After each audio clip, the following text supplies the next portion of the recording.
भारत में आधार आज हर नागरिक की पहचान का सबसे बड़ा माध्यम बन चुका है।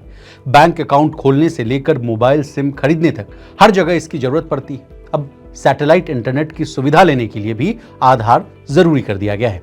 खबर है कि एलन मस्क की कंपनी स्टारलिंक ने भारत में अपने कस्टमर्स की पहचान वेरिफिकेशन के लिए आधार को अपनाया। इसका मतलब है कि अब अगर कोई यूजर स्टारलिंक का इंटरनेट कनेक्शन लेना चाहता है तो उसे आधार कार्ड देना होगा।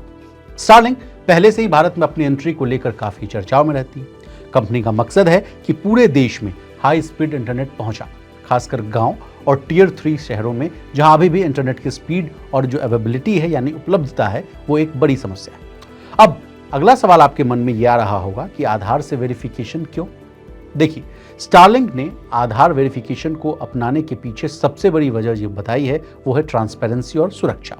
भारत में आधार को यूनिक आइडेंटिटी माना जाता है और इसके जरिए फर्जी कस्टमर्स या फर्जी ऑर्डर्स की संभावना कम हो जाती है। सरकार और स्टारलिंक के लिए क्या क्या हैं ये फायदे, ये हम समझते हैं। देखिए, सरकार हमेशा चाहती है कि इंटरनेट सेवाओं का उपयोग सही तरीके से और सही पहचान वाले लोग ही करें। आधार वेरिफिकेशन से सरकार को डेटा सिक्योरिटी का भरोसा मिलेगा। वहीं स्टारलिंक को कस्टमर मैनेज करना भी आसान हो जाएगा और किसी भी तरह के फ्रॉड्स पर लगाम लगेगी। स्टारलिंक के भारत के संभावित प्लान और कीमतें क्या हैं, ये अगला सवाल आपके मन में आ रहा होगा कि भैया स्टारलिंक आ तो रहा है लेकिन इसकी कीमतें कितनी होंगी, ये जान लेते हैं। तो देखिए, स्टारलिंक अभी भारत में आधिकारिक तौर पर लॉन्च नहीं हुआ है, लेकिन रिपोर्ट्स और कंपनी की ग्लोबल प्राइसिंग को देखते हुए इसके प्लान्स का अनुमान जो है लगाया जा रहा है। फिलहाल अमेरिका और कई अन्य देशों में स्टारलिंक का बेसिक प्लान करीब $99 यानी करीब लगभग 8,000 रुपए प्रति महीने में मिलता है। भारत में इसे कम कीमत पर लाने की कोशिश हो सकती है ताकि ये जियो, एयरटेल और BSNL सैटेलाइट इंटरनेट से मुकाबला कर सके।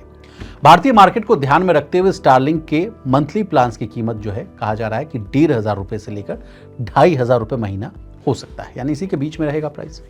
अब सैटेलाइट से आप तक कैसे पहुंचेगा इंटरनेट, ये बड़ा एक क्यूरियस सा सवाल आपके मन में आ रहा होगा। देखिए, सैटेलाइट जो है धरती के किसी भी हिस्से से बीम इंटरनेट कवरेज को संभव बनाती है। सैटेलाइट के नेटवर्क से यूजर्स को high speed, low latency internet coverage मिलता है। लेटेंसी का मतलब है, इसको आसान भाषा में समझिए। देखिए, लेटेंसी का मतलब उस समय से होता है जो डेटा को एक पॉइंट से दूसरे तक पहुंचाने में लगता है। स्टारलिंक किट में क्या क्या शामिल होगा, ये सवाल भी आपके मन में आ रहा होगा। इसकी चर्चा भी बहुत है कि भाई स्टारलिंक आएगा तो उसके किट में क्या क्या शामिल हो। चलिए इस सवाल का जवाब ले लीजिए। स्टारलिंक किट में स्टारलिंक डिश, एक wifi router, power supply cables और माउंटिंग ट्राइपॉड होता है। हाई स्पीड इंटरनेट के लिए डिश को खुले आसमान के नीचे रखना होता है। iOS या एंड्रॉयड पर स्टारलिंक का ऐप मौजूद है जो सेटअप से लेकर मॉनिटरिंग करता है। स्टारलिंक क्या है और इसमें क्या खास बात है कि इसको इतनी प्रमुखता मिल रही है, इस सवाल का भी जवाब ले लीजिए।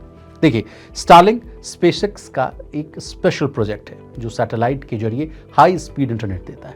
इसके सैटेलाइट्स पृथ्वी के करीब घूमते हैं जिससे इंटरनेट तेज और स्मूथ चलता है। ये खासकर उन इलाकों के लिए फायदेमंद है जो गांव या पहाड़ जहां आम इंटरनेट नहीं पहुंचता है वहां काम करता है। स्टारलिंक को लाइसेंस मिलने में इतना वक्त क्यों लगा, ये भी सवाल आपके मन में आ रहा होगा। तो इसके पीछे की कहानी समझते हैं। देखिए, स्टारलिंक 2022 से कोशिश कर रही थी लेकिन सिक्योरिटी चिंताओं की वजह से इसमें देरी हुई। भारत सरकार ने डेटा सिक्योरिटी और कॉल इंटरसेप्शन जैसी शर्तें रखी थी। स्टारलिंक ने इन शर्तों को माना और मई 2025 में लेटर ऑफ इंटेंट मिलने के बाद अब इसे लाइसेंस मिल गया है। आम लोगों को इससे क्या फायदा होगा, इस सवाल का भी जवाब ले लीजिए। देखिए, स्टारलिंक से गांव और दूर दराज के इलाकों में इंटरनेट पहुंचेगा जिससे ऑनलाइन एजुकेशन, टेलीमेडिसिन और बिजनेस को बढ़ावा मिलेगा। साथ ही टेलीकॉम मार्केट में प्रतिस्पर्धा बढ़ने से सस्ते और बेहतर प्लान्स मिल सकते हैं। प्रतिस्पर्धा यानी कंपटीशन बढ़ जाएगा। दुनिया के सबसे अमीर कारोबारी के बारे में जान लीजिए। जब हम लोग स्टारलिंक की बात कर रहे हैं तो इनके जो मुखिया हैं एलन मस्क की भी चर्चा होनी चाहिए। देखिए, एलन मस्क दुनिया के सबसे अमीर कारोबारी हैं। ब्लूमबर्ग के डेटा के अनुसार मौजूदा समय में एलन मस्क की नेटवर्थ $371 अरब हो चुकी है। वैसे मौजूदा साल में उनकी नेटवर्थ में हल्की गिरावट भी देखी गई। आंकड़ों को देखें तो एलन मस्क अपनी दौलत से $61 अरब से ज्यादा गंवा चुके हैं। मौजूदा समय में एलन मस्क सिर्फ सैटेलाइट बेस्ड इंटरनेट ही प्रोवाइड नहीं करा रहे बल्कि वो अपनी गाड़ियों का शोरूम भी खोल रहे हैं। मुंबई और दिल्ली में उन्होंने अपने शोरूम ओपन करा लिए। साथ ही उनकी प्लानिंग देश में मैन्युफैक्चरिंग की भी है।